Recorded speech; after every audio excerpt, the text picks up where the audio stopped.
So let's start with our first derivation, that is refraction at spherical surfaces. Refraction at spherical surfaces.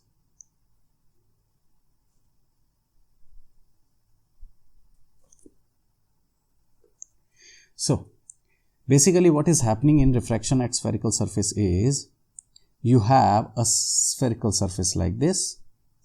Let me cut it from one side because it's only a single surface, one side surface. This is a spherical surface. And let's say this is a ray which is passing through the geometrical center of the spherical surface. Okay. So let me make it a little up here.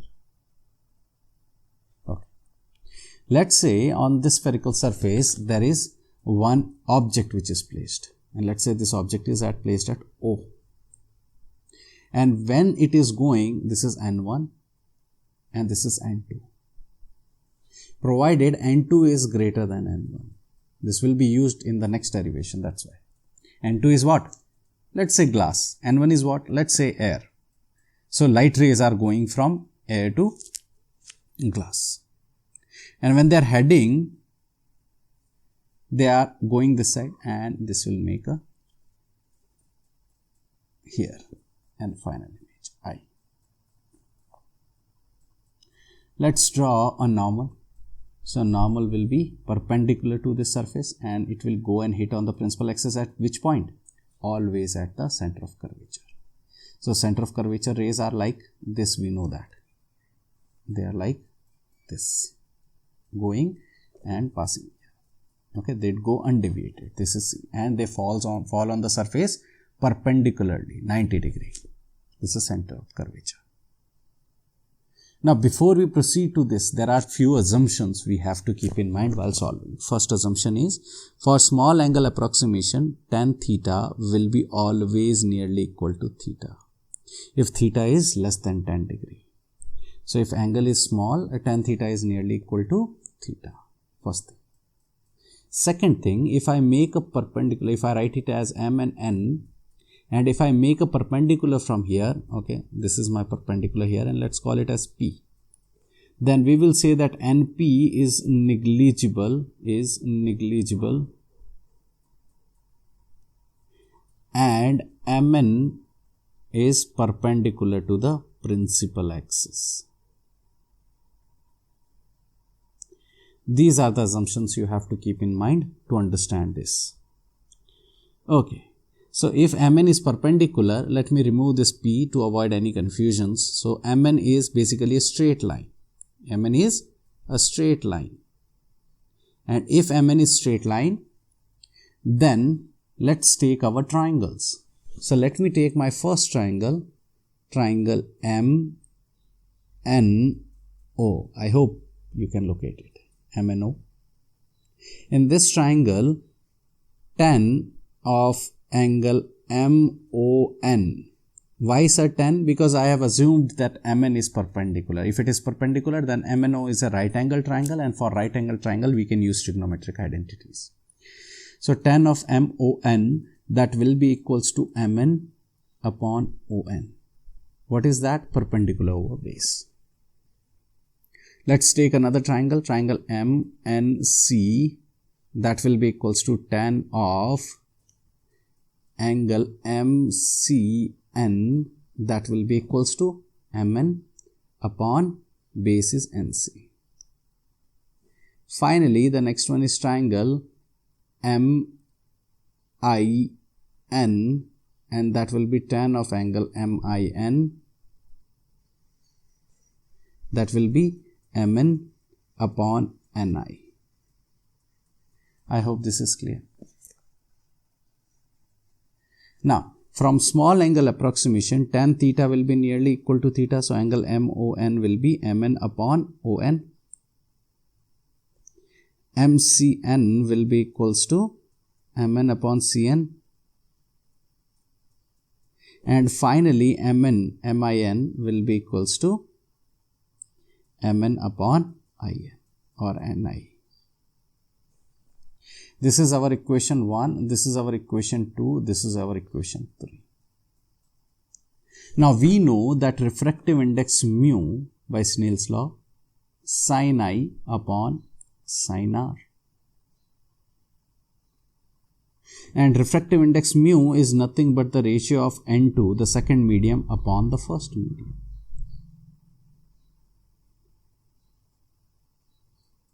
So if we cross multiply, it will be N2 sin R is equals to N1 sin I. Sir, what are I and I? I and R? I is the angle of incidence. What is angle of incidence? The angle made by the incident ray with the normal. And what is R? Angle made by the refracted ray with the normal. So this is R in the diagram. Once you made it, let's apply small angle approximation for sine also. So this will be N2R, which will be equal to N1I. Equation number 4. Let's move ahead. Now, if I take the triangle MOC, in the triangle MOC, I hope you can locate it. Angle I is the exterior angle, that will be the sum of MCN plus MON. MCN, okay, we'll substitute it later. So let me place it here as equation number 5. And in triangle MIN or MIC, let me take it as MIC. I hope you can locate the triangle MIC, that small triangle over here. Angle MCN is the exterior angle, and that will be equals to angle R plus angle MIC or MIN, you can say. So angle R will be equals to angle MCN minus angle MIN. That's equation 6. We got our I and R from 5 and 6. Yes. Can we substitute it in equation 4? Yes. So N2 into R. R is angle MCN minus angle MIN equal to N1 into I. I is MCN plus MON. Can we substitute the value of MCN and MIN? Yes. From equation 1, we can substitute the values. So let's substitute here N2 into MCN, Mn upon Cn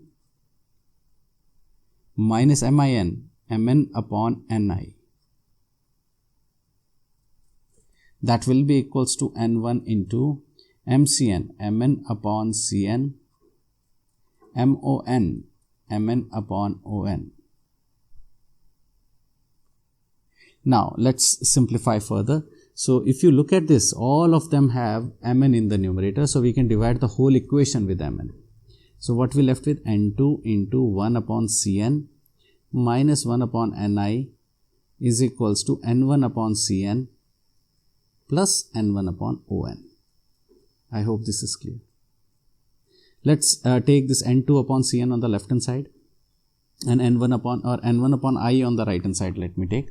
So and N1 upon Cn on the left hand side. So here when you multiply, it will be N2 upon Cn, and taking N1 upon Cn on the left hand side minus N1 upon Cn, and this N2 upon Ni on the right hand side. So N1 upon On plus N2 upon Ni. Let's go back. On, if you look at this diagram, On is nothing but your object distance. So if you are sitting at the pole of this surface, this will be on the left hand side. So minus u. NC or Cn is the radius of curvature, which is lying on the right hand side. So positive. And Ni is nothing but the image distance, that is again lying on the right hand side. So V. If I substitute these values here, it will be N2 upon R minus N1 upon R equals to N1 minus N1 upon U. Why negative? Because On is the object distance, that is negative, and plus N2 upon V. So this we can write it in the standard form, n2 upon v minus n1 upon u is equals to n1 it is. n1 upon u equals to n2 minus n1 upon r. This is very, very important relation for solving problems. This is called. Okay, so when do we use this relation? That is very important. If you are given with the radius of curvature of a spherical surface along with the two different refractive indexes, then you use it. Otherwise, we have two other options which are 1 by v minus 1 by u equal to 1 by f. That's our lens formula. And we have lens maker's formula also that we will see after this. Okay, I hope this is clear. So let me remove this and let's go to our lens maker's formula. So before we go to lens maker's formula, what do we have to remember? In the last expression, let me go back and show you the last expression. We will require this expression here. Which one? This one. N2 upon Cn minus N1 upon Cn equal to N1 upon On plus N2 upon Ni. In this relation, we will put here first and then we will simplify. So in a simple sense, N2 is the refractive index on the right hand side.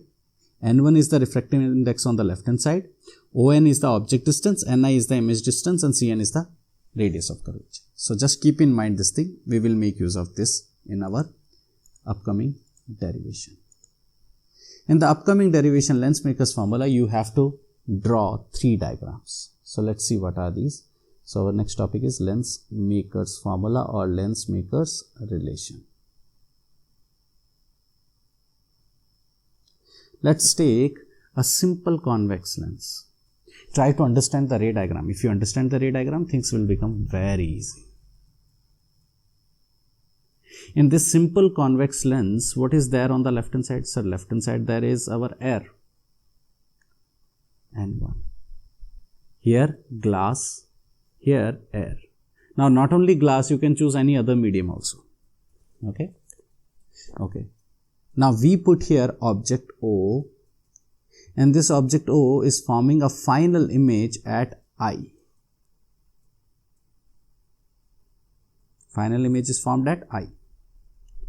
But there are some intermediate images which are formed here due to the refracting surface ABC and ADC. So let's put here some color to understand it better. Okay. So let me minimize and let me scroll down. Okay. And let me draw here our next diagram. We will compare it later. So let's say this is our first one. And let me cut it from here. Let me cut it from here. This is our first refracting surface ABC. So let me call it as A. Okay, let me draw the first principal axis. B, C. The object is placed at the same position O, and this is a ray which is going. Now pay attention, O is going here. If the ray is going like this is what? N1. Let's take it as air, and N2 is glass. This ray is entering, if you pay attention in the first diagram, it is going from air to glass before it reaches to ADC. So let's say if there was no ADC, then this ray will move like what? Let's see. So let's draw first a center of curvature here. This is what? Since it is curved on the right hand side, then center of curvature will be lying on the right hand side on the principal axis. So let's call it as C1. This is what? This is normal. Normal to the surface. Now think about it. The light is going from rarer to denser medium. The light is going from rarer to denser medium. It will bend away from the normal or it will bend towards the normal. If it is going from rarer to denser medium, it will bend towards the normal. So if this was supposed to be the actual path, let me draw it with the red color only. If this was supposed to be the actual path, straight path, because of ABC, it will bend towards the normal and it is forming the image at I1. Sir, why this is not I and I1 it is? This is I1 because this is the image formed by the ABC and not the whole system. The final image is formed by ADC. So this I1 is the image formed by ABC. I hope this is clear to you. So for ABC, N1 is on the left hand side, air, and ADC, okay, this whole thing is glass, this ray is glass. Now it was supposed to make an image at I1. That's not a real image. This is not the image we get. Then what about I1? I1 was the image which was supposed to be formed if there was no ADC. But do we have ADC? Yes, we have ADC now. So what we will do now? Let's form the third image. So let me form a third image over here. So let's take our third image for this convex part. Let me remove this. Pay attention on the third one. Third one is the most important. That will, if you are clear with this one, then you are clear with the whole derivation. This is the principal axis. Where it is curved? Sir, it is curved on the left hand side. A, D, C. It is curved on the left hand side means this circle, if you draw, the center will lie on the left hand side here. Let's call it as C2. DC2. Let's make a normal from this. So our normal will be perpendicular to this. Is it going anywhere? No. This is going straight. Normal 90 degree. So it is going like this. Okay, now let me take a reference from our previous diagrams. Now pay attention. This red line, which red line? This red line, this was supposed to make an image at I1. But look at this actual, our diagram. This red line that is coming here, bending here, and it is going towards ADC. Let me repeat, let me draw here with the yellow color. It was bending here and it is going towards ADC. So, if this ray is supposed to come from ADC, the previous image, let me draw here, this was the image which was supposed to be formed here at I1. It was supposed to be formed at I1. This ray is coming from what? This is the ray. Look at this. Which ray? Up till here. Up till here it is. Up till here this ray is. So, this was supposed to form an image at I1. But this time, be very careful, this side is N2. It is this red line, this red ray which was going from ABC, now it is going to ADC. It is facing another surface here. So, it is going from denser to rarer medium. If a ray is going from denser to rarer medium, what it will do? It will again experience a refraction at the periphery of ADC. So, this was the actual path, this was the path where it was supposed to go, but it is not going in that path and it is getting bending away from the normal. So, away from the normal means if this is the actual path, this will be towards the normal, green one is our normal, this will bend away from the normal and you will get the final image at I. Now, this is mathematically or diagrammatically. In real situation, sir, if I am looking at something, in a real situation, if I am looking at something without any lens, what I'll find? I'll find my image at I1. But if I put a lens in front of my eyes, the image will be shifted a little bit towards me, like binoculars, like simple microscope. Things are moving towards you. The final image is formed more closer. So this is I1. Okay, I hope the diagram is clear and this ray diagram formation is clear. Let's put the actual equation. So let me recall our previous derivation, that formula. So it was N2 upon image, N2 upon BI1 plus N1 upon object distance OB, and that was equals to N2 minus N1 upon BC1. This was our formula from the last derivation. Here you have to be very careful because N2 and N1, they have changed their positions. So this will become minus N2 upon the image distance DI1, that is object distance here, plus N1 upon DI, and here it will be equals to N2 minus N1 upon DC2. I hope this is clear. Now these are the equations for these two surfaces. What we will do, we will add them. So when you add them, it will become N2 upon, okay, let me write here equation 1 and this is my equation 2. Let me add, on adding equation 1 and equation 2, N2 upon Bi1 minus N2 upon Di1 plus N1 upon OB plus N1 upon Di. That will be equals to N2 minus N1 upon BC1 plus N2 minus N1 upon DC2. I hope this is clear. Okay, so I hope this is clear up till here. Now we will put here our condition. What is the condition? For thin lenses, Bi1, look at this, very important. Bi1, this gap will be equals to Di1. Sir, why Bi1 will be equal to Di1? Look at this. If this lens, this thickness BD becomes negligible, then Bi will be equal to Di, right? Similarly, Bi1 and Di1 will be equal. So Bi1 will be nearly equal to Di1 and we can cancel these two. Let's see what we left with.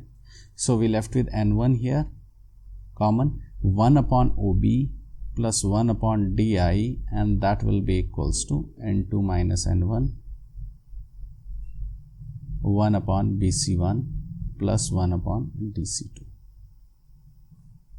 Okay, great. So this N1, if I take on the right hand side, it will be OB plus 1 by Di. That will be equals to N2 minus N1 upon N1. And that will be equals to 1 by BC1 plus 1 by DC2. Now, OB is the object distance, Di is the final image distance. If object is placed at infinity, where will be the image formed? The image formed Di will be at focus. We have learned this in 10th standard that if object is placed at the infinity, the image is formed at focus. So this will give you 1 by infinity plus 1 by f on the left hand side. And right hand side I can divide them separately, 1 by N2 by N1 minus 1, and that will be 1 by BC1 plus 1 by DC2. 1 by infinity 0, so 1 by f equals to, what is N2 by N1? Just now we used it in the previous derivation, mu. And what is 1 by BC1? 1 by R1 minus 1 by R2. Why minus? Because DC2 is curved on the left hand side. Very important expression. This is called our lens maker's relation. Now if I compare this lens maker's relation, look at this. This right hand side is equal to this right hand side, right? The green and the red. If the right hand sides are equal, can we compare this left hand side with this left hand side? Yes. So let's write here 1 by OB plus 1 by Di, that is equals to 1 by f, because 1 by infinity is 0. What is OB? Sir, object distance minus 1 by, what's Di? Image distance 1 by plus V, because it's on the right hand side. So this will give you the lens formula 1 by V minus 1 by equal to 1 by f. I hope this is clear. Remaining derivations we will do in the next lecture.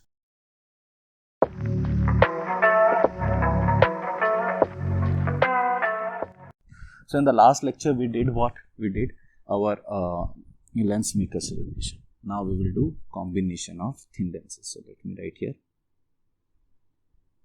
combination of thin lenses in contact. So you are taking one lens here, another lens you are placing close to this. There is no gap between these two lenses. And they have a common principal axis here. So let's say this is the common principal axis over here. On this principal axis, you will place the object. So here, our principal axis. Let's place the object, any object, over here. And let's call it as O. And a ray of light is going through this O. and because of that you are getting a final image at I. Now be very careful, this image I is because of both the lenses. This is lens A, this is lens B. Now we know from our previous lectures that this image I was not at this place if there was only lens A. If there was only lens A, then image must be formed somewhere away from the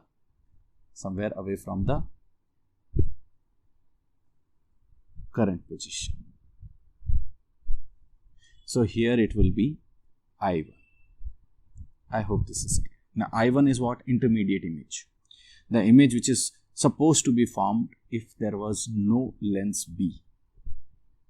So let's say this is your object distance U. This is negative, this will be negative. This is your image distance V, final image distance, and intermediate image distance is V1.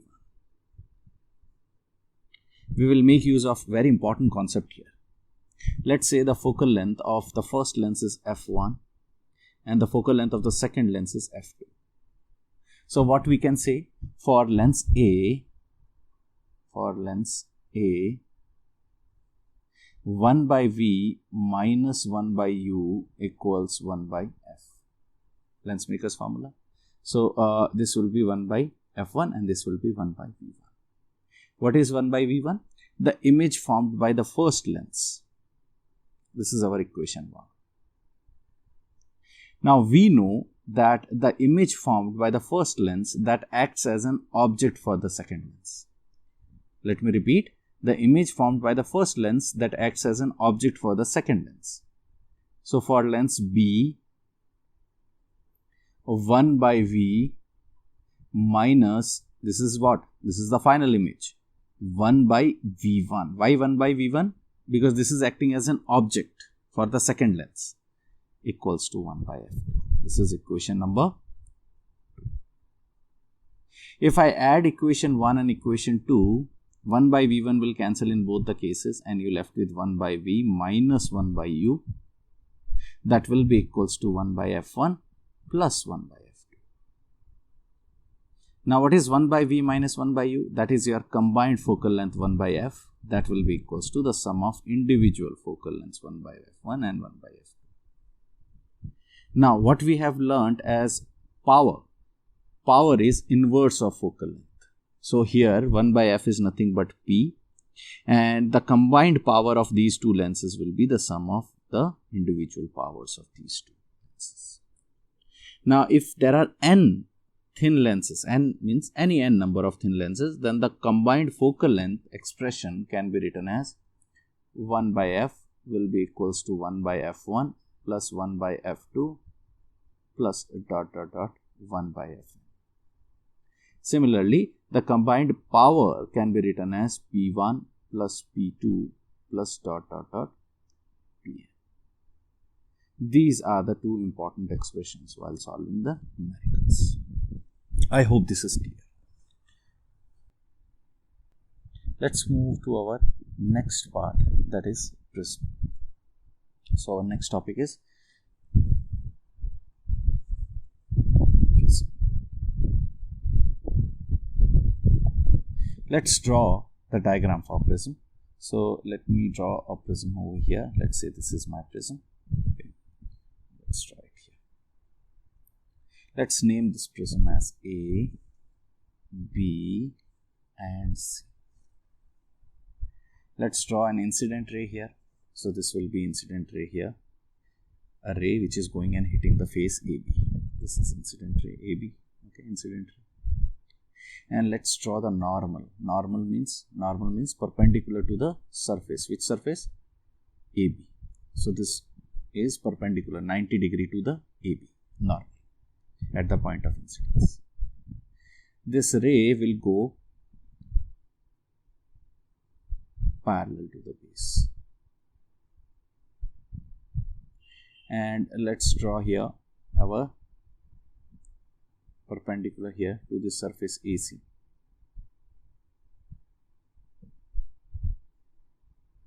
and this refracted ray, this was a refracted ray. This is coming out on the other face as this.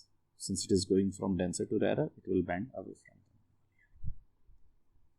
This angle is called as angle of incidence. This angle is called as angle of refraction, R1 and R2. This angle is called as angle of emergence, because that ray is emergent ray. So the incident ray is this one. The first ray is incident ray. In the medium, it is a refracted ray. And the ray which is coming out from the other face is emergent ray. So the angle made with the normal is angle of emergence. Now if there was no prism, the ray was supposed to go in this direction. This is what? The path of incident ray when there was no prism. So this ray was supposed to go in along this green direction. This is the future of this incident ray. Similarly, if there was no prism, this emergent ray was supposed to come from this side. Which side? This side. So these two green rays are called as extended incident ray and extended emergent ray. And the angle made by both, we call it as angle of deviation, and that is our delta. What is delta? The angle of deviation. Okay. Now let's take this angle as angle 1 and let's take this angle as angle 2. Let's call it as Q and R. Now we know that angle A plus angle Q and R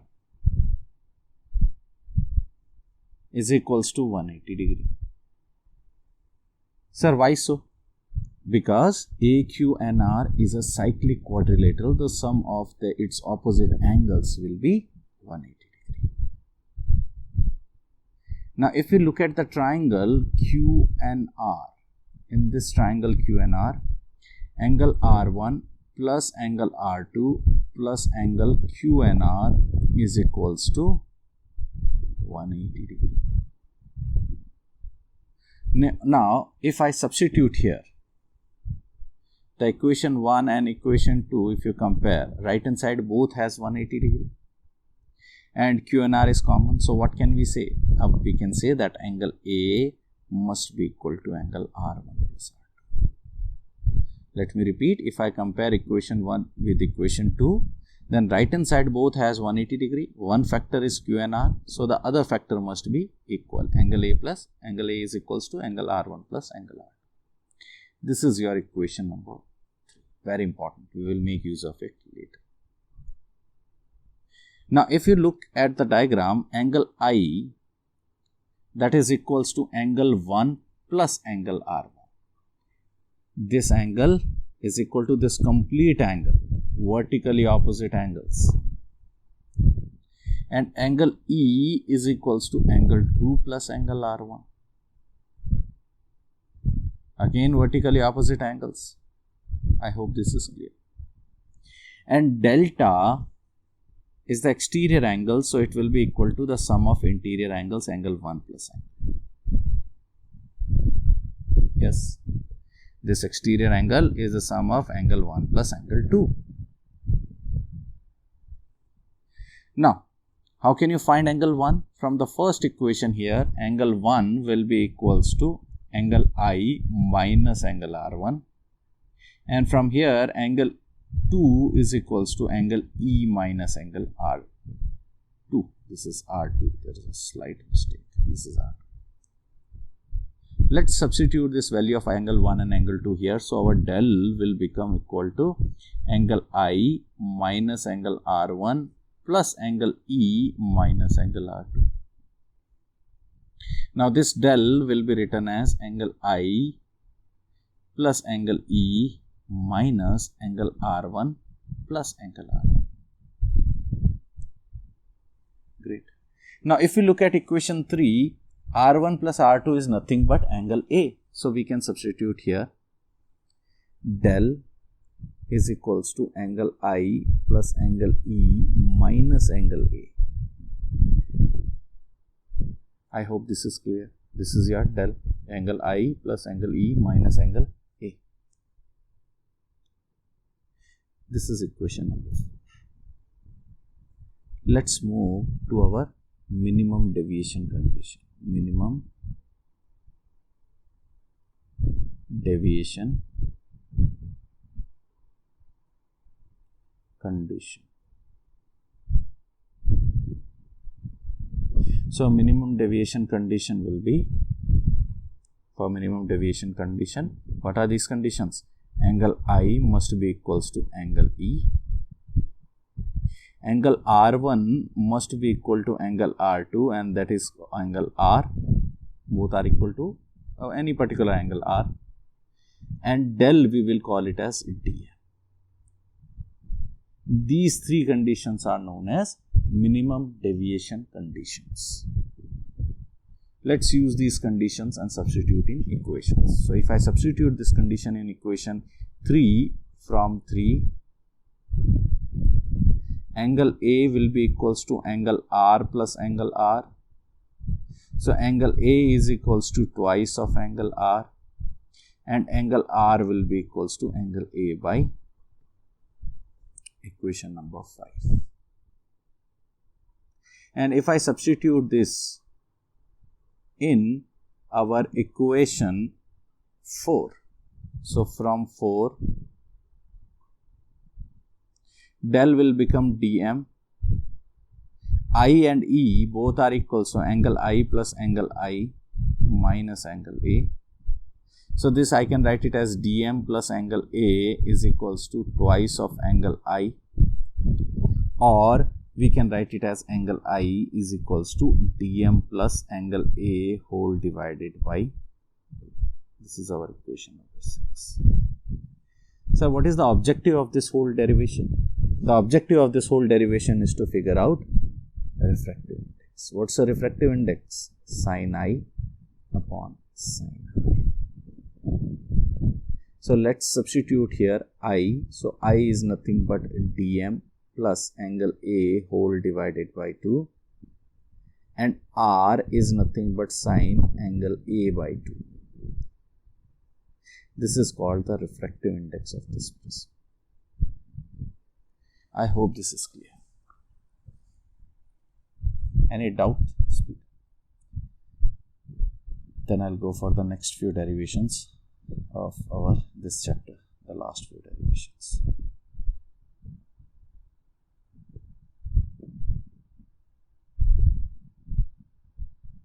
Okay. So what we left with now? We left with our optical instruments.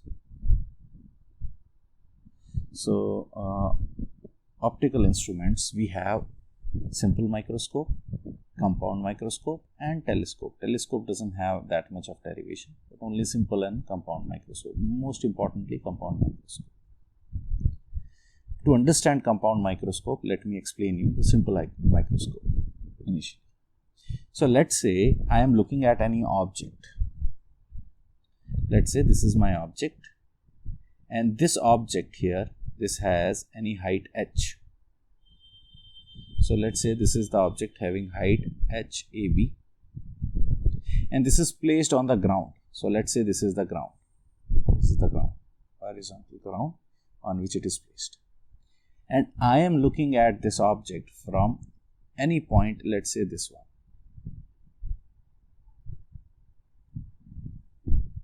So let's say this is the point from which I am looking at this object. This is the point. And if I am looking at this object from little far, you will find that, let's say if I am sitting here, then what we will find here is, as you are going away from the object, let's say at this point, at the second location, and this is the first location. So as you are going away from this object, what is happening? Our angle changes. This is our angle theta, and this is our second angle. So here in the second case, the angle is smaller compared to the first case, which means if I go more and more closer to the object, the angle increases. And what angle I am talking about? I am talking about this angle made by the object on the eye. So how do we define this angle made by the object on the eye? We define it as theta naught, and if you remember the approximation for tan theta, it's perpendicular over base. So theta naught is equals to AB upon the horizontal distance BC. AB upon BC. Now, when will you see this object clearly from your eyes? If it is formed at least distance of distinction. So let's say the object height is h and this BC is least distance of distant division, which is h by d. This is theta. This is the angle made by the object on the eye without any optical instrument. Now, listen very carefully. This is good enough if you can see it from your eyes. But if the things are very small, then even if you place it at this point, you will not be able to see it clearly. So what you will do? You will place a magnifying glass in front of your eyes to enlarge the image. Now let's focus on how the image is formed from such a magnifying glass. And that is called as, first one as simple microscope. Simple microscope. A simple microscope is a simple lens, a convex lens in front of your eyes. So if I place this a simple convex lens in front of my eye, and let's say this is my principal axis,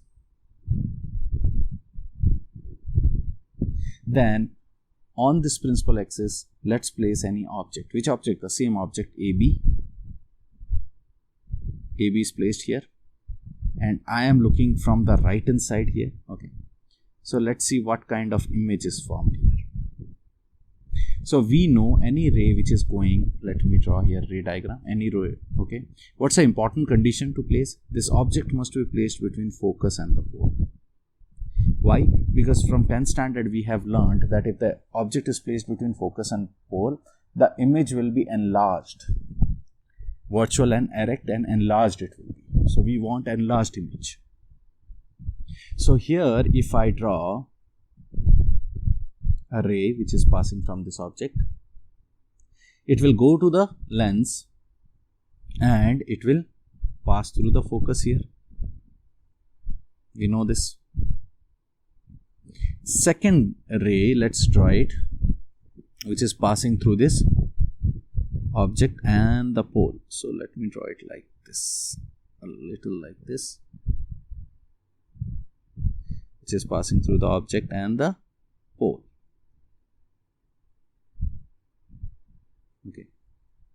This ray and this ray, they will meet, and the point at which they meet, that point we will get the image, enlarged image, virtual and erect. This is called our A prime, B prime. Now what is the angle made by this image? That is this. So this is our theta I. What is theta I? Theta I is the angle made by the image. That will be equals to AB upon BP. And even or you can use it as A prime B prime upon B prime P. Same thing. If you take the smaller triangle, it will be AB upon BP. And if you take the bigger triangle, it will be A prime B prime upon B prime P. Okay. So theta I is what? AB upon BP, or you can write it as A prime B prime upon B prime P. Now, what is AB? AB is our, this time in this case, H only. The same H which you are using here. Same object you are looking from the simple microscope, right? But what is BP? Now BP is not D here. BP is what? Any object distance U. Object distance of this object where you are placing it. Great. So can we find the magnification? So let me define the formula for magnification.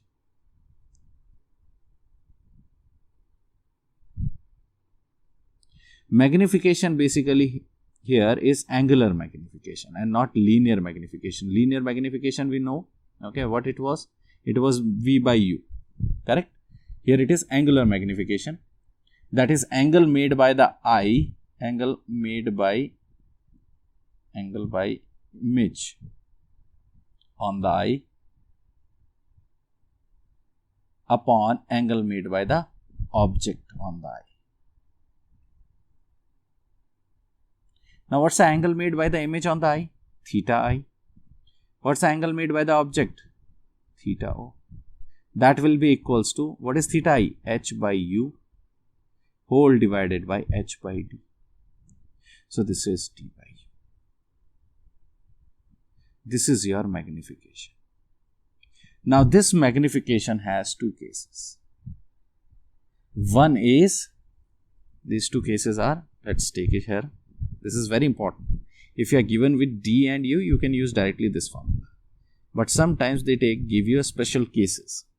Case 1, minimum magnifying power. Case 1, minimum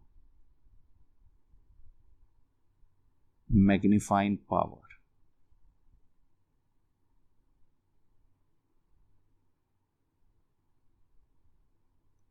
So for minimum magnifying power, where should we place our object? Our object, if it is placed at the focus, look at this, if this object is shifted to the left hand side and if you keep it at the focus, what will happen? Sir, if object is placed at the focus, image will be formed at infinity, which means it will not be seen, or it will be very far. So minimum magnifying power, and in that case U must be equals to the focus. So what will be the magnification formula? It will become D by F. That is case 1. We will use it in our next derivation, compound microscope. Second is case 2, and that is your maximum magnifying power. Maximum magnifying power. How do we write maximum magnifying power? Now maximum magnifying power is power when image is formed at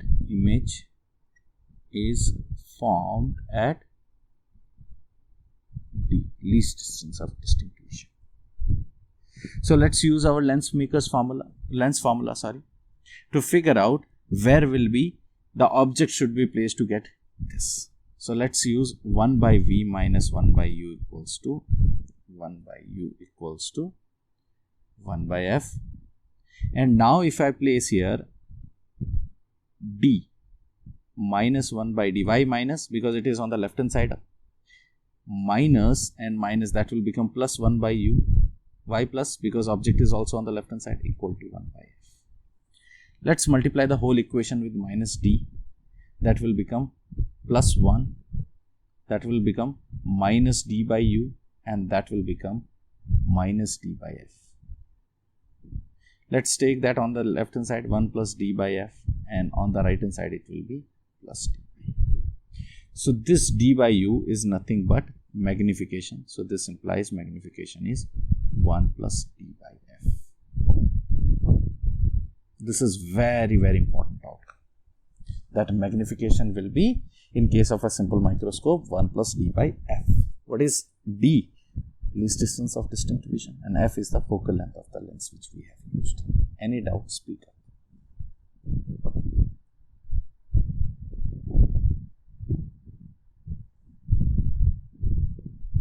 Okay, let's move to our compound microscope and make use of these things which we have solved here.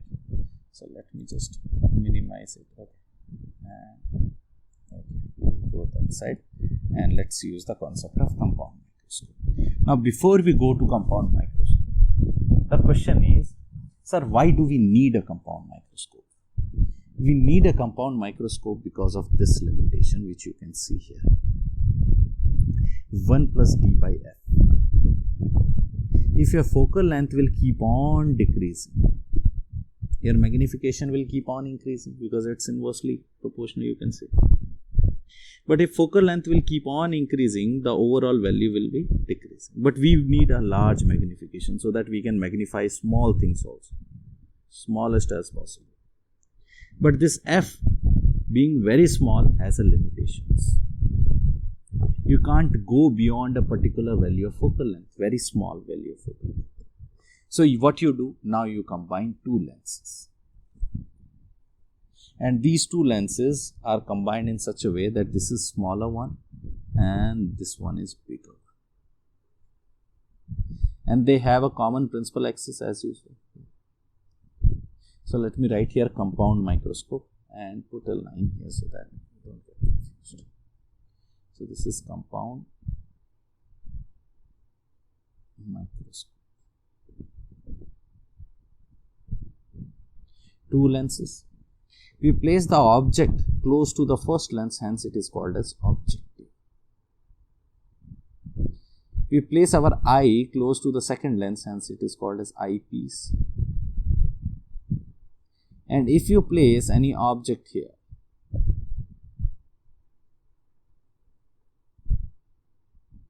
where we are placing now this time? Are we placing it between focus and the pole? No. For the objective, we will not place it between focus and pole.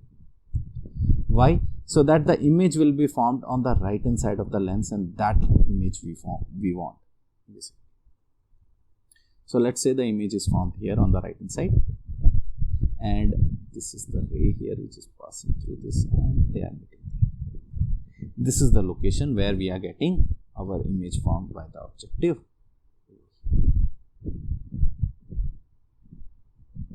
Let's call it as A prime, and this is our AB. Let's call this as focus FO, and here it will be obviously FO. Now be very careful here. The image formed by the first lens, that acts as an object for the second lens. Let me repeat. The image formed by the first lens, that acts as an object for the second lens. And this image is always formed between the pole and the focal point, focus of the eyepiece. Why? So that we can get an image, enlarged image in front of the lens, somewhat like this diagram. I hope this is clear. So let's move and draw it. So first of all, I am drawing here our ray which is passing here through the pole. Let's say this is the ray which is passing through the pole, and then we have our second ray which is passing parallel, and we have another ray which is meeting here, and this is converging here and going like this. So this point we will get our enlarged image here, and this enlarged image is A double prime. Okay, so 2 times magnified, better than the previous case. Okay. Let's write now magnification. What's a magnification? Sir, magnification is, you said, angle made by the image on the eye upon angle made by the object on the eye. Now theta naught is fixed, theta O is fixed, h by d. What is theta I? That we have to find. So what is theta I in this case? Theta I is angle made by the image on the eye. So we can say it is A prime B prime upon A prime P, and theta naught is already our h by d. We already did that. Where we did this h by d? At the beginning. Here it is. Theta naught is fixed, h by d always, without any lens system. So we can scroll down and we can substitute. Okay, so let me scroll up only and we can substitute on the right hand side. So here the magnification will become A prime B prime upon h into d upon A prime P. Let's call this A prime P as, what is A prime P? Object distance. For whom? The eyepiece. Let's call it as UE. So this will imply M is equals to, what is A prime B prime? A prime B prime is H prime for the objective upon H into D by UE. And what is H prime upon H? V naught upon U. Linear magnification of the objective into D by U. That's our magnification. standard general form of magnification. What are the two cases here? The two cases will be minimum and maximum. So in case of minimum, d by ue will become d by fe. So our magnification will become v0 by u0 d by fe. From where we got this? Here it is, minimum magnifying power. And maximum magnifying power will be m, which is equals to v0 by u0, and d by fe will become 1 plus d by fe. From where we got this? From our simple. I hope this is clear. Any doubts, speak up.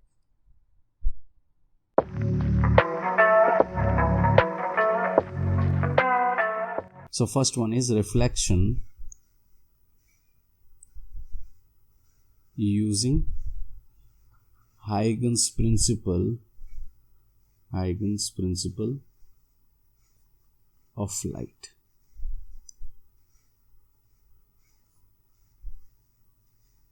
Okay. What are the prerequisites for this? You should know that a wavefront, whenever it is moving in one particular direction, the ray of light will be always perpendicular to this wavefront. Let me repeat again. If you have a wavefront, the ray of light is always perpendicular to this wavefront. For example, if I want to draw such wavefronts, let's say here, let me draw it. Let's say this is my plane wavefronts which are emerging out in one particular direction. Then I can draw that the direction in which the light ray is propagating, that will be always perpendicular to these all wavefronts. This is the core concept you will require to understand this whole derivation. This and the next one. So let's see now. Let's draw our reflecting surface. This is your reflecting surface. This is polished from one side so that light cannot enter this medium. And let's say there are two rays. You can think of many rays, but I am taking here two rays. Let's say this is one ray, first one. And let's say this is the second ray, which is traveling and going to the surface. So if these are the two rays, can we draw the wavefronts? Yes. How will we draw the wavefronts? So wavefronts will be perpendicular to these two rays. If they are heading towards this like this, then the wavefront, incident wavefront, that will be perpendicular to these incident rays. So where to draw? You can think of such perpendicular wavefronts, many perpendicular wavefronts like this. Each one of them are 90 degree. All of them you can think of. Many such wavefronts. But which wavefront we have to draw here? We have to draw the wavefront, the last incident wavefront. So here, this is your last incident wavefront. We require it. So which one we will take here? The last incident wavefront, because incident ray is coming and hitting here. So this is the last one, which is very important. And which one we will take for the reflected rays? For reflected rays, we will take the first wavefront. Okay. What is the angle between the rays and this wavefront? 90 degree over here and 90 degree over here. Okay. So just keep in mind these two basic concepts. So let me write here, this is our incident wavefront, the last incident wavefront. And these two brown rays, they are incident rays.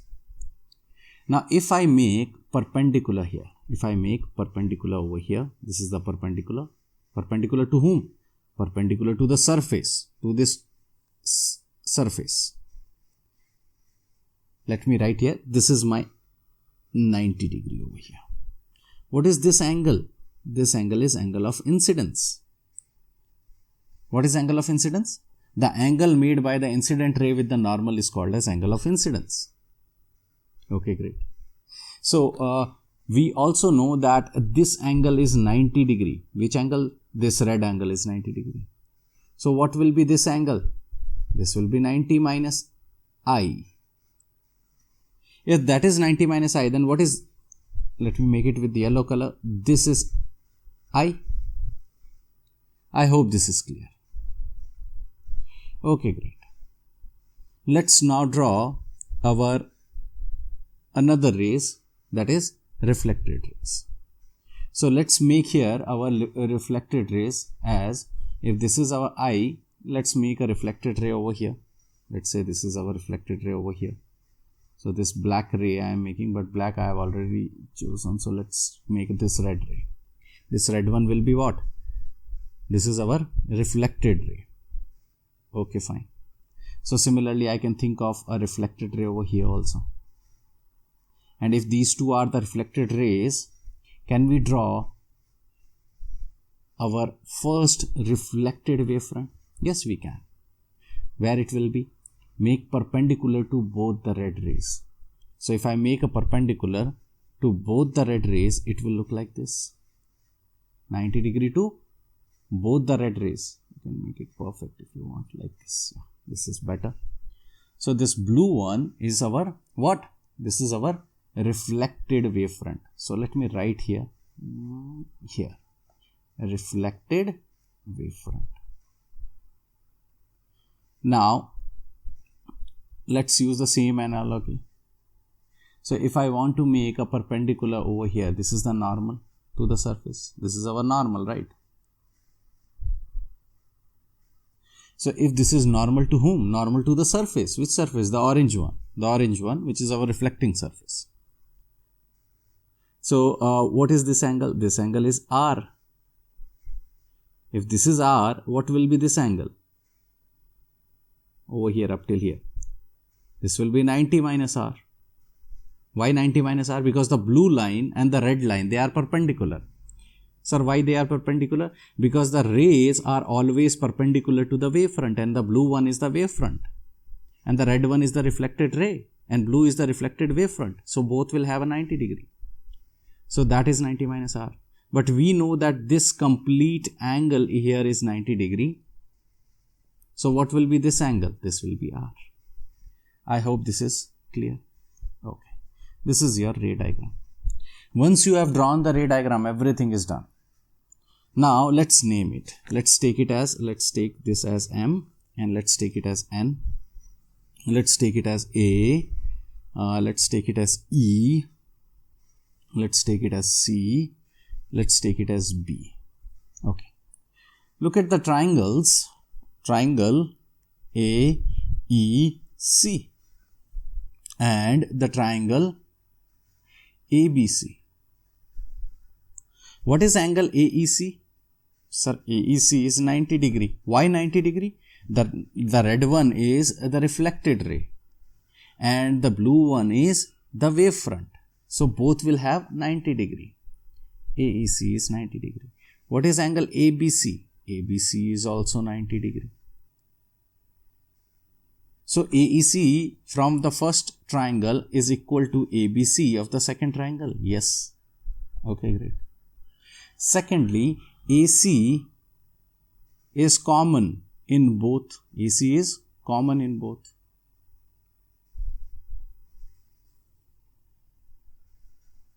Now the time taken, listen very carefully, this third one is very important. The time taken for the incident ray, the brown one, the first one, this one, to go from here to A, okay, and from A to E, this point. In the same time, the incident wavefront from B goes to C. So in the same time, we can say that our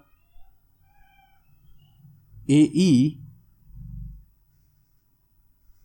will be equal to BC, and hence these two will be congruent. So triangle AEC is congruent to triangle ABC, and if they are congruent, then we can say this angle I over here must be equal to angle R. By which theorem? CPCT, corresponding parts of a congruent triangle. And if they are equal, then we have proved reflection, laws of reflection, that angle of incidence must be equal to angle of reflection. Let's move to our next one, that is refraction. So let me remove this and let's write here refraction using Eigens principle. Refraction using Eigens principle. Eigens principle. Now let's see. So in case of refraction, we know in this phenomena what happens. The light is entering from one medium to another medium. So let's draw two mediums first. So let's say, let me make it with a box. So, and put some color in this box. And let's put this color as, okay. So this is medium 2. Let me write here medium 2. This is our medium 2. Any medium. And this is our medium 1. Any medium 1. Now what is happening here? Again the same concept. Our rays are going like this. The first one. And this is the second one. These are two incident rays entering this medium. Let's draw the normal for each. So let's say this is our normal for the first point. What is normal? 90 degree to the surface. Which surface? The medium at the point of incidence. This is first one. The second normal is over here. This is 90 degree over here.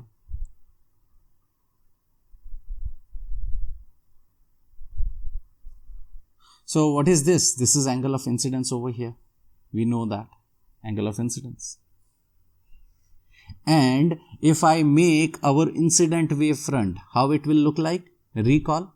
Sir, it should be perpendicular to both the incident rays. So this is our last incident wavefront. Is it making 90 degree to both the brown rays? Yes. So this is our incident wavefront. Let me write here incident wavefront. What is this angle? We already know this from the previous derivation, reflection, using Eigens principle, that this is our angle of incidence I. Okay, great. Now, after doing a refraction at this point, what is this point? This point is point A.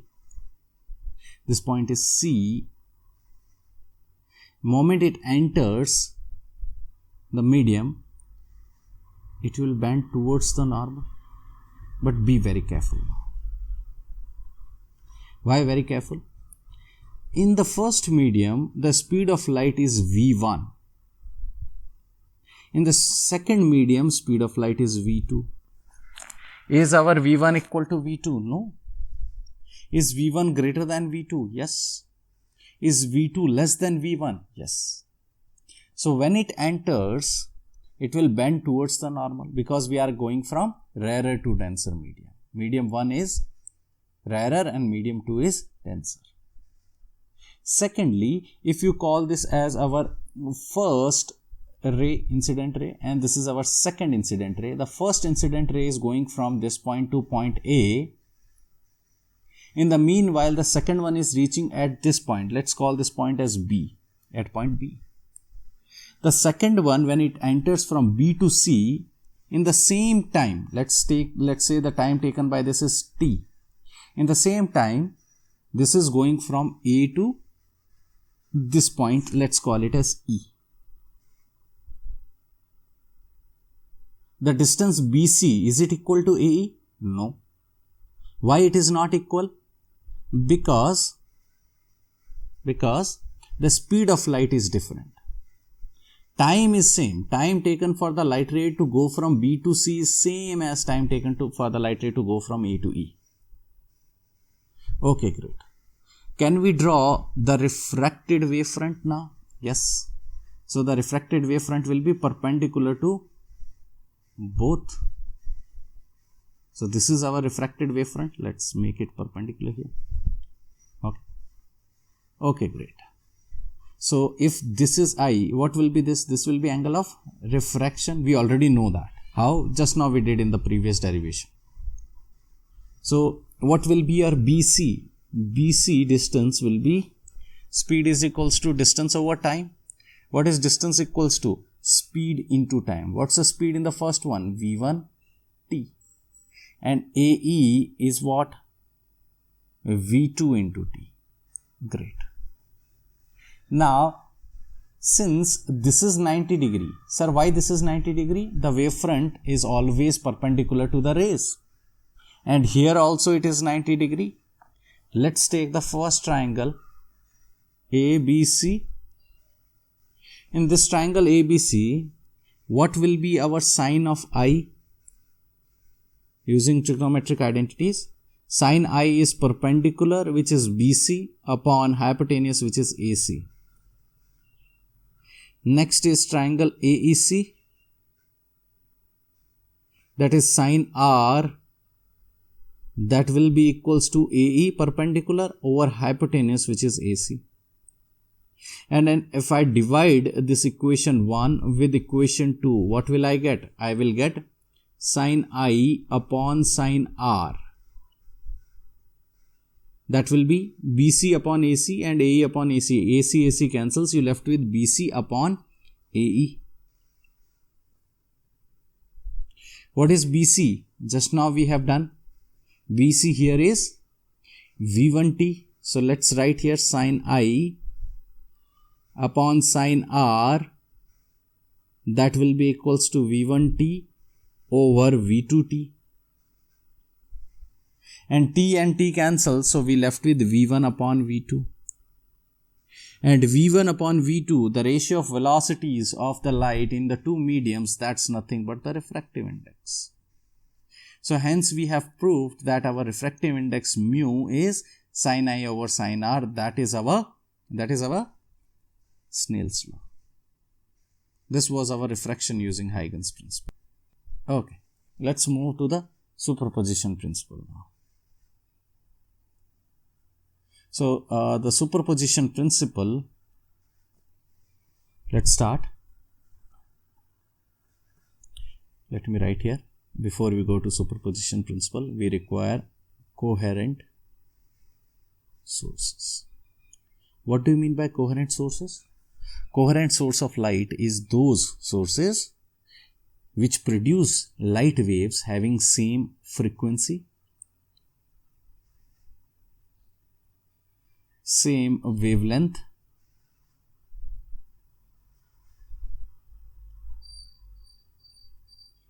a constant or no phase difference. Very common question in the board exams. Define coherent sources. So coherent sources are those sources which has same frequency, same wavelength, constant or no phase difference between the two waves. Okay. In your course for 12th standard, we have superposition of two waves with a constant phase difference and with no constant phase difference. Okay. So let me start with the two waves, superposition of two waves.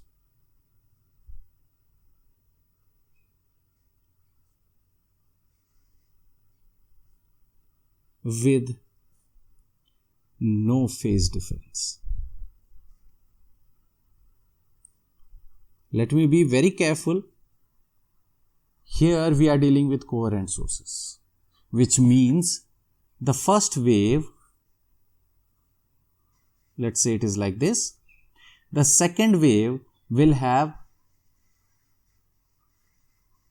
the same nature like this, same wavelength, same frequency, everything same. So the orange one and the black one, these are the two waves. A wave is represented by a wave function, and this wave function from 11th standard is A cos omega t. Sir, what is A? Amplitude of the wave. Sir, what is omega? Angular frequency. And what is t? Time. What is y? The position of the particle along y-axis at any instant. That is our wave function. So y1 is the first wave. Which one? let's say orange one. And y2, I am taking it in the black color. So y2 will be for the black one. That is also same. Sir, why there is no different parameters in the two equations? Because both the waves are similar, same. Now you are taking two waves with no phase difference, and these are coherent waves. In coherent waves, every parameter is same. So according to superposition principle, the total wave function or the net wave function of such a wave will be y1 plus y2. We will add, let me repeat from 11th standard the proper way or proper definition of superposition principle. According to superposition principle, the net wave functions will be equal to the sum of individual wave functions. If you are adding more than 2 or 3 waves, if one person is shouting, if another person is shouting, or if there are 10 people shouting, then the total impact will be the sum of individual impacts in a simple language. So y will be equals to y1 plus y2. y1 is a cos omega t, y2 is a cos omega t, and when you add both, it will become twice of a cos omega t. So from here what we can say, what we found, that if the y1 is the first wave, then its intensity is amplitude square. The intensity of the second one is amplitude square, and I1 equals to I2, so let's call it as I0. I1 is the first intensity, I2 is the second intensity, and both are equal. Let's say it's equal to I0. What is the intensity of the resultant wave? The intensity of the resultant wave will be amplitude square. What's amplitude? 2a. So that will be equals to 4 times a square. And what is a square? I0. So the resultant intensity I prime, let's call it, is equals to 4 times I0. So that's the beauty of superposition principle, that it says that if you take two waves with the amplitude A, and if you combine them, then the resultant amplitude of the wave will be double the initial amplitude, like this. The amplitude here will be doubled. Doubled means 2 times. And intensity will become 4 times the initial intensity. Now we will verify it with a more general formula where we will take a constant phase difference. So let me move to the other side and let's write here superposition principle for two waves having a constant phase difference between them. So let me write the topic name, superposition principle. Superposition principle for two light waves, two coherent light waves having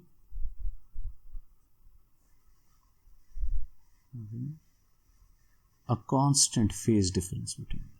Constant phase difference.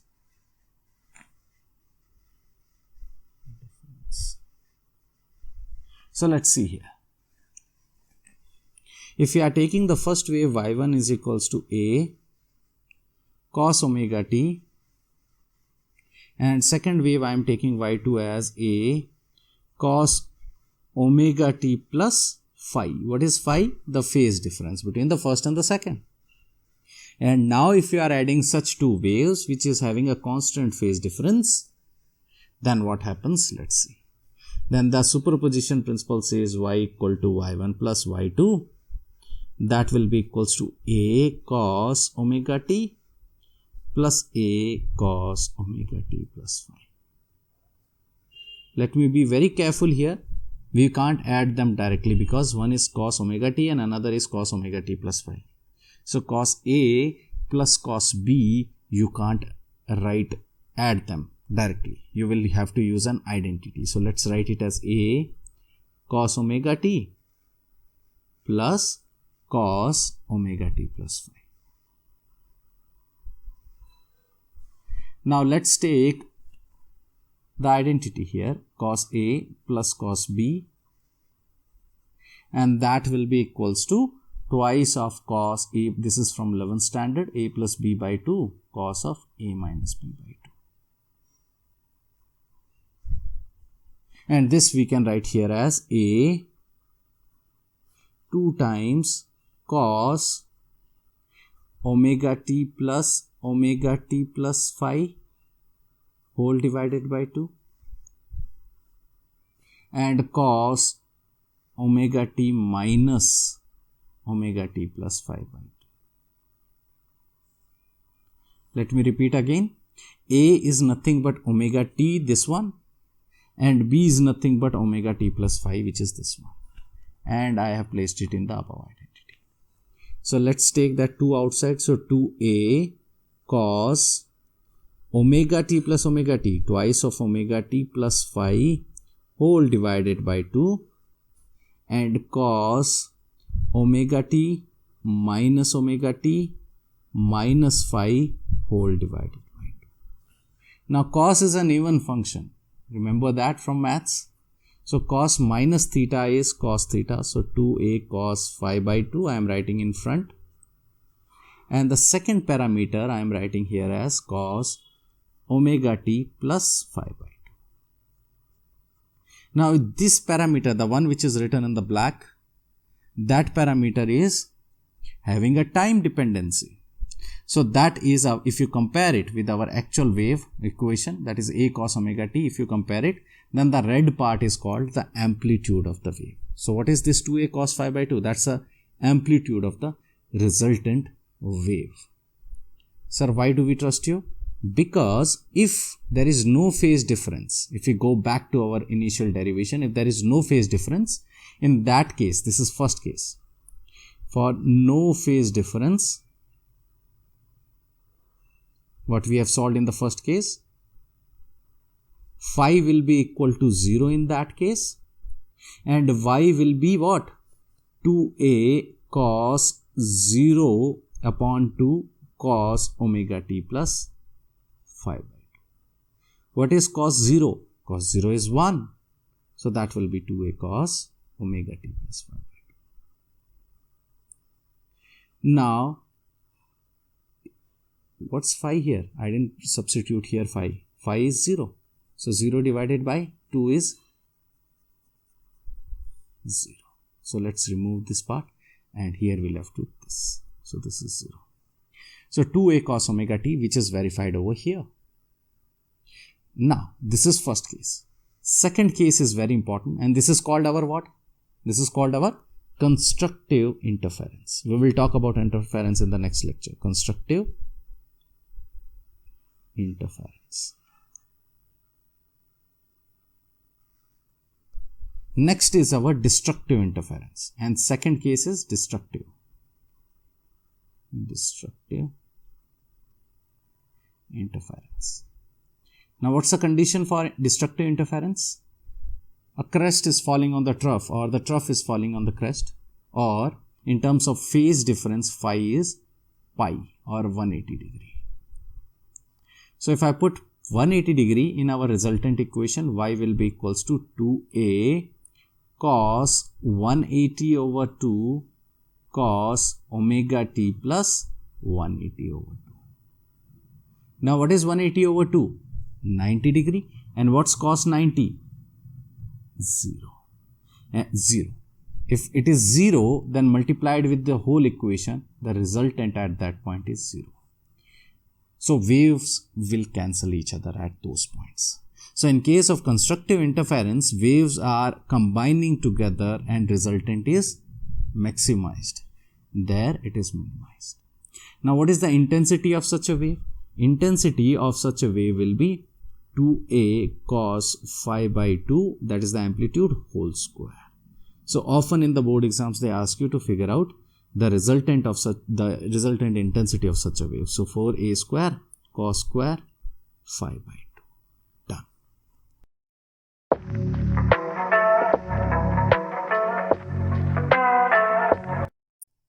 Okay, let's start with Our next topic, that is Young's double slit experiment. So let me write here Young's double slit experiment. So Thomas Young, he did an experiment to prove a very beautiful phenomenon of light called interference. So in this experiment, he took double slits or two narrow windows.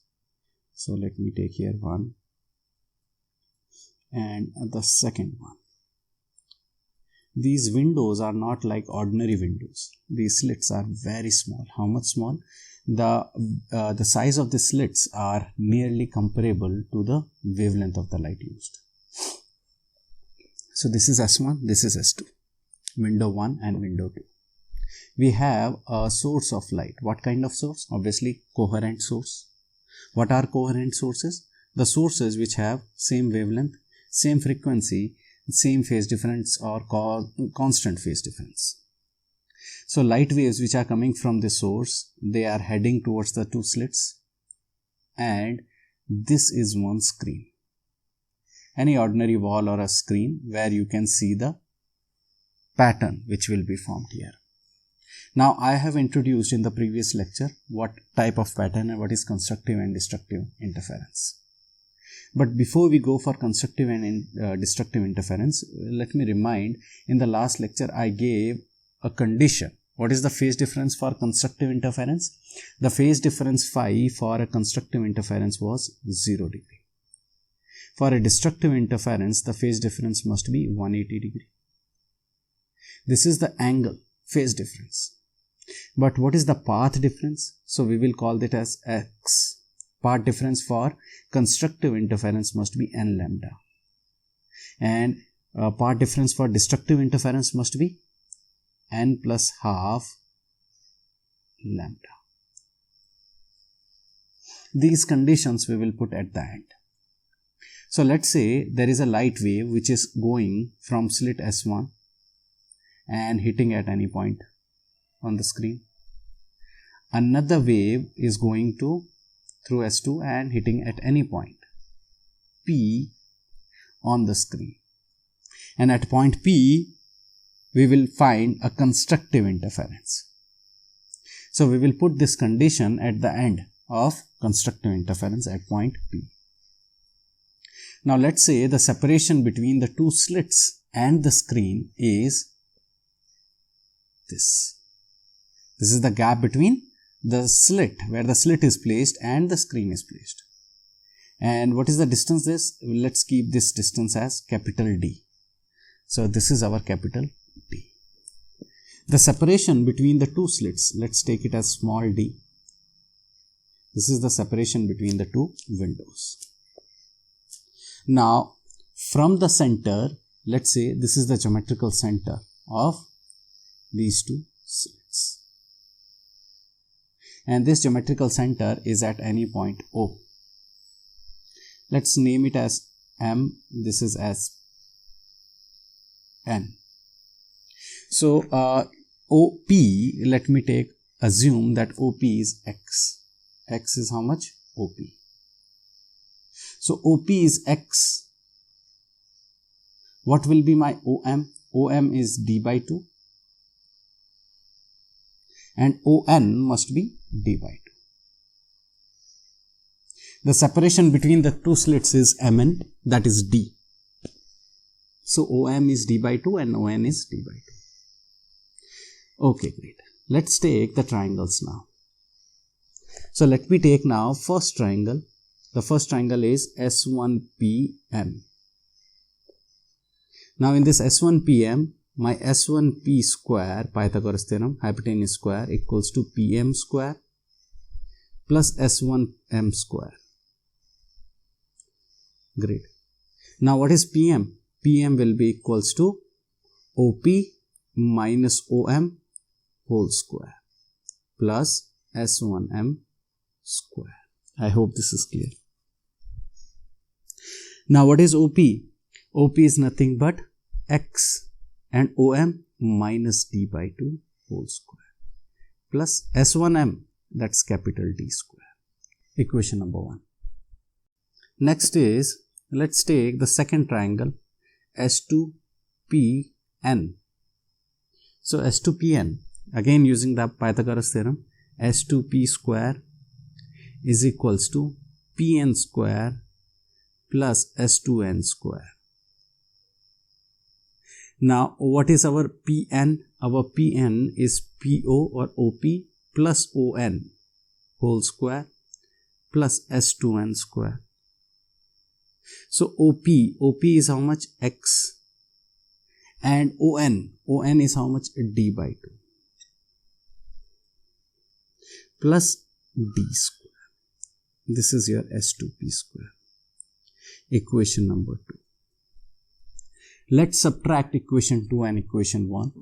So this will give us, I am doing it here, S2P square minus S1P square is equals to X plus D by 2 whole square plus D square minus X minus D by 2 whole square minus D square. D square cancels with this. I left with X square plus D square by 4 plus XD minus X square minus D square by 4 plus XD when you expand the bracket. Now X square will cancel with X square, D square by 4 cancels with D square by 4, you left with twice of XD, that is equals to S2P minus S1P square. Now A square minus B square, let's take it here as S2P plus S1P into S2P minus S1P, and on the right hand side it is twice of XD. I hope this is clear. Now we know if I take S2P plus S1P on the right hand side, it will go in the denominator. So S2P minus S1P, that is equals to twice of XD upon S2P plus S1. For an approximation, we will take here an approximation S2P plus S1P. That's nearly equal to twice of capital D. This is an approximation, we have to remember. We will substitute here and this will give us S2P minus S1P, that is equals to twice XD whole divided by capital twice D. This gets cancelled. Now what is S2P minus S1P? Let's focus on the diagram once again. So S1P is this one, the top one. S2P is that. If I make a perpendicular from S1P, this gap, this extra gap over here, this gap is the extra path difference. And because of this path difference, you are getting a pattern at point P. Now that pattern can be constructive or destructive. Now we have to substitute the condition. So let's substitute the condition for constructive interference. So S2P minus S1P, let me take it as n lambda, where x will be written as xn, the position of nth fringe, d by d. And this implies xn is equals to n lambda capital D by d. This is the position of the fringes for constructive interference. You can find, they can ask you the second maxima, third maxima, so put simply 2, 3, whatever. But what is important here is fringe width. So how do we find fringe width? If xn is this, what will be the where will be the next maxima? At xn plus 1. So it will be n plus 1 lambda d by d. So this will be n lambda d by d plus lambda d by d. That's your xn plus 1. So fringe width we can find as beta, that is equals to xn plus 1 minus xn, and that will be equals to n lambda d by d plus lambda d by d minus xn, which is n lambda d by d. This you can get, this gets cancelled, and you left with a very important factor on which the numericals will be asked, beta. Beta is what? Fringe width, lambda d by d. And it is independent of where the fringe is located. And it only depends on the type of light source, lambda, wavelength of the light used, capital D, the separation between the slit and the screen, small d, the separation between the two slits. Okay, let's move to the last topic of this whole chapter, and that is single slit diffraction. So diffraction means bending of light. Diffraction, though there is no such difference between diffraction and interference, but still diffraction, you can say bending of the light at the curvature of any object. Curvature means the corners. So let's say this is our single slit. This is very important topic. Many times they ask, explain the phenomena of diffraction using single slit. So let's say this is a single slit, and from this single slit these are the rays which are heading. Which rays? Our light rays which are heading towards it. So they are heading towards this single slit. Single slit means single window in this direction, straight path. Now, these rays which are heading towards this single slit, they were supposed to go straight, right? They were supposed to go in this direction. So let me draw it. Okay, let me draw another one here. So these are the rays which were supposed to go in this particular direction. These all rays. Here. But they don't go in the same path. What happens? They bend at the curvature of this window. What is the curvature? The corners. So this red path was the path where the ray is supposed to go. But they don't go in that path. But they get deviated at the corners. So instead of going straight, these rays will go a little in this path. And they move like this. Okay. They're somewhat like this. So these rays will go in that path. Now let's say the size of the slit, let me call it as LM. And this LM is the width of this window, width of this single slit, that is, let's say A. So if A is the width of this slit, let's make a perpendicular to from the first ray. So if I make a perpendicular from the first ray, this is the extra path difference between the first and this one. This is the extra path. This is the extra path. So extra path is responsible for the path difference. And where there is a path difference of n lambda, what will happen? There will be a constructive interference. So let's say there is a constructive interference happening at point P where all these rays are good. And let me call it as MN. So in the triangle LMN, let's say this is angle theta over here, angle made, okay, here, okay. So what will be sine theta? Sine theta will be perpendicular MN upon hypotenuse. Hypotenuse is what? LN. What is MN? Sir, MN is the path difference between the rays, first ray and the last ray, maximum path difference. N lambda is the path difference if they are going and meeting constructively. LM is the slit size A. Here you get sine theta. We know for small angle approximation, sine theta is nearly equal to theta, and theta will be equals to n lambda by A. This is the condition for single slit diffraction. Done.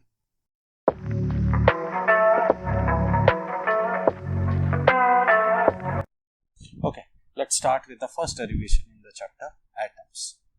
So our first derivation in the chapter atoms is radius of electronic orbit. So radius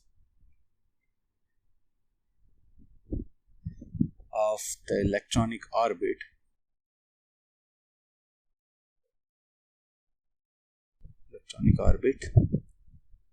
from a Rutherford model.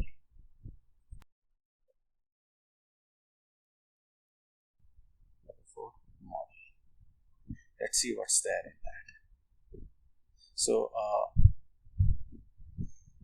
if an electron is revolving around the nucleus, if any electron that is revolving in a specific orbit around the nucleus, then we know that there are two forces acting on it. One is centripetal force and one is Coulomb's force.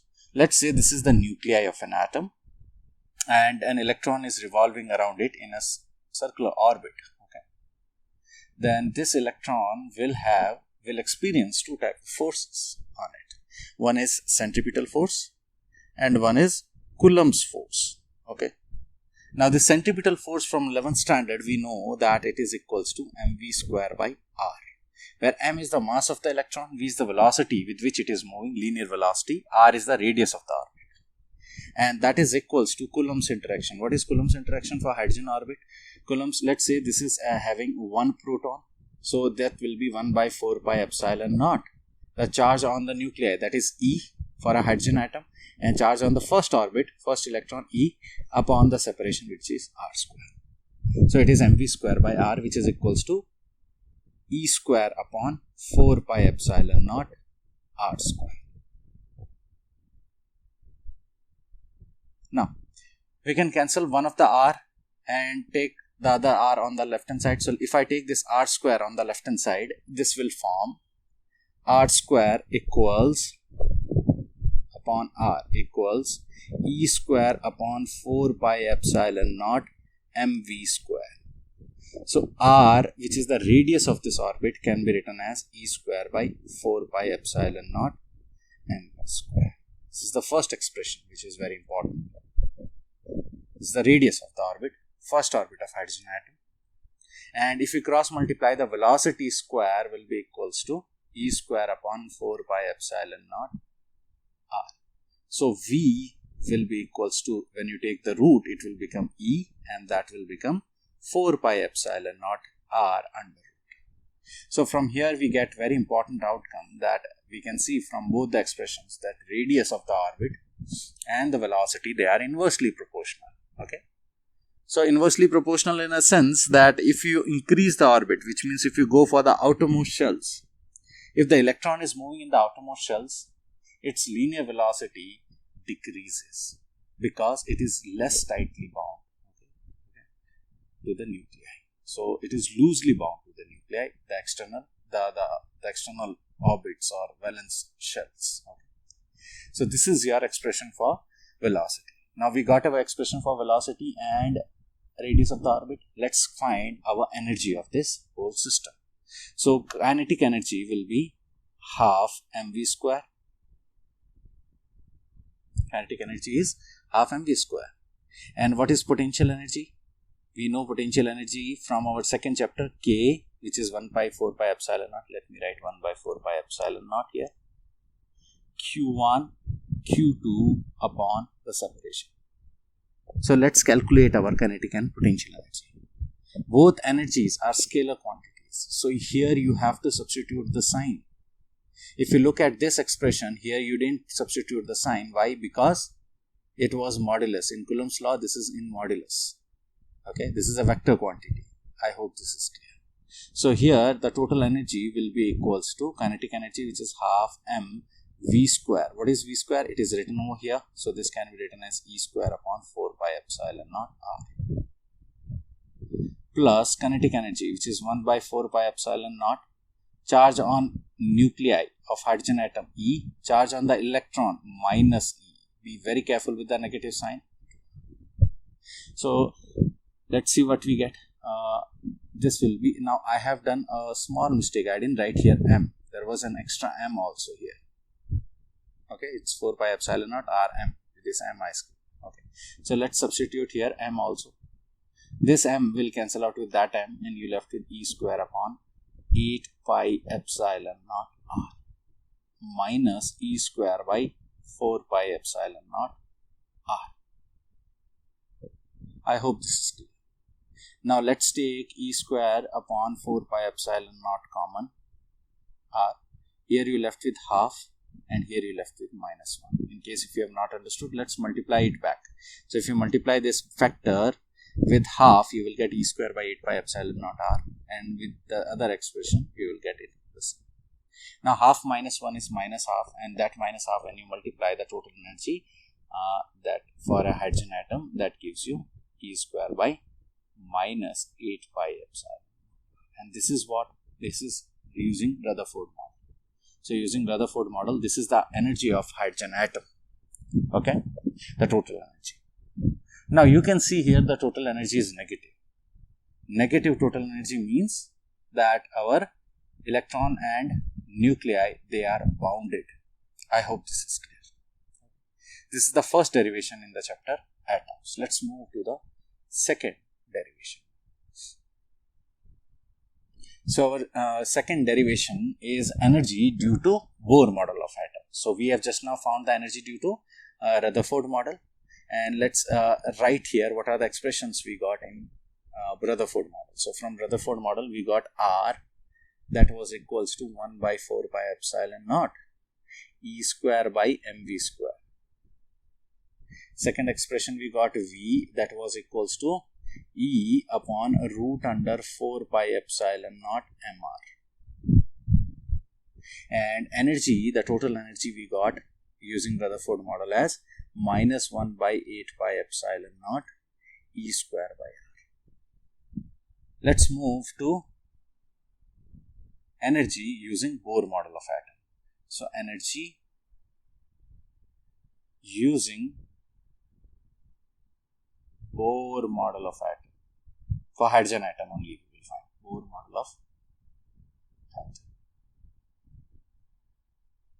Okay, let's start. So according to Bohr, the angular momentum of an electron which is revolving around the nuclei for any atom, that is quantized. So how it is quantized? According to Bohr, it is L is equals to NH by 2 pi. And from 11th standard we know that the angular momentum of any revolving particle will be mass times velocity times the radius of this orbit, circular orbit, and that is equals to NH by 2 pi. So if this is equal to this, we can say R is equals to NH by 2 pi mv. I hope this is clear. Now if angular momentum is quantized, then for each specific orbit, the value of velocity and the value of radius, that will depend on n. So we can put a suffix here, Vn Rn. So Rn is equals to Rn, and for if n equal to 1, it is first principal quantum number and first orbit. For n equal to 2, second quantum number. Okay, so n is our principal quantum number, and corresponding to each principal quantum number you have a specific radius and specific velocity. That's why it is quantized. So Rn equal to nh upon 2 pi mvn. They can't take continuous values, they have to take a discrete value. So Rn is equals to nh by 2 pi mvn. And we can modify these expressions. Which expressions? The one which we found in case of a Rutherford model, and we can modify and make it in terms of n. So let's substitute the value of Vn. So if I take this expression, I can write Vn is equals to E upon root under 4 pi epsilon naught m Rn. Now if I substitute it here, let's see what we get. So from here we will get Rn is equals to nh upon 2 pi m Vn. So if I put Vn, E will be going here, and that root part that will go on the top, which is 4 pi epsilon naught m Rn. Now to simplify it further, let's square both the sides. So if I square both the sides, it will be Rn square. That will be equals to n square h square upon 4 pi square m square E square into this root will go 4 pi epsilon naught m Rn. Now if I cancel out this Rn, if I take one of the Rn on the left hand side, this will cancel out, and I left with Rn over here, and here we left with let's cancel this 4 with 4, one of the pi with, let's cancel here only pi, and one of the m we can cancel with m. Okay, so here we left with n square h square epsilon naught upon 1 pi is left, 1 m is left, and E square is left. I hope this is clear. Great. Now this is your Rn, radius of nth orbit in a hydrogen atom. for any hydrogenic, I would say. So if we are finding the first orbit of hydrogen atom, n will be equals to 1. So if n equal to 1, R1 will be equals to, what's the principal quantum number? 1. So it will be h square epsilon naught upon pi m e square. Now look at the right hand side of this expression. H is Planck's constant, 6.626 into 10 raised to minus 34, that's fixed value. Epsilon naught from first chapter, 8.854 into 10 raised to minus 12, permittivity of free space. Pi, all of you know the value of pi. M, mass of the electron, 9.1 into 10 raised to minus 31. And finally, E, the electronic charge, 1.6 into 10 raised to minus 19. If we substitute these values, this will give us a very important outcome that is called as A naught. What is A naught? Bohr radius. Very common question in board exams, Bohr radius. And this Bohr radius has a value of 5.29 into 10 raised to minus 11. Okay. Now, since we have calculated the value of R, can we calculate the value of V? Yes, you can substitute this value of Rn here. Which Rn? This is our R. We can substitute this Rn in the velocity to get the value of velocity. But what we are finding? We are finding energy, so let's put it in the total energy. So total energy of a hydrogenic atom will be minus 1 by 8 pi epsilon naught E square upon Rn. What is R? We just now found it is n square h square epsilon naught and pi m E square. Now if you cancel out pi with pi, anything else? No. So it will be minus e to the power 4 m whole divided by 8 times n square h epsilon naught square h square. This is your total energy. Very, very important expression. Now if I substitute the value of E, that is 1.6 into 10 raised to minus 19, mass 9.1 into 10 raised to minus 31, n as 1 for first orbit, epsilon naught permittivity of free space, and h we already know Planck's constant. If we put all these values, you get a fixed value, but that fixed value will be in joules. How much it is? It will be minus 2.18 into 10 raised to minus 18 upon n square. That will be in joules. But in exams, we require it for electron volt. So this will be as minus 13.6 upon n square electron. How do we get electron volt? From joules divided simply with 1.6 into 10 raised to minus 19, you will get it in electron volt. So this expression for total energy of a hydrogen atom or hydrogenic atom is very, very important. By substituting different values of n, you will get the energy levels. And corresponding to energy levels, you will have a different value of energies, and that will help us in understanding the line spectrum and how the electron is jumping from higher orbit